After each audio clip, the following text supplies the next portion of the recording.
Deyirlər dünya mənim oyun meydançam idi. Ta ki, həyat mənə ağır sınaqlar verənə qədər.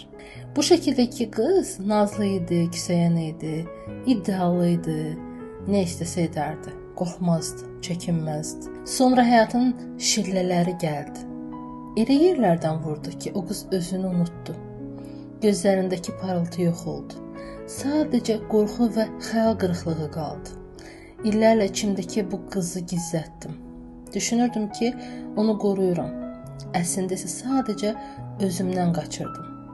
Amma sonra bir şey anladım. Özünü sağaltmaq, böyüməkdən və məsuliyyəti üzərinə almaqdan başlayır. Qaçmaq, susmaq, görməzdən gəlmək heç nəyi həll etmir.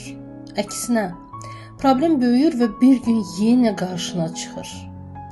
Bugün o qızı qucaqlayıram, onun varlığını görürəm, ona təşəkkür edirəm və ilk dəfə onu həqiqətən sevirəm.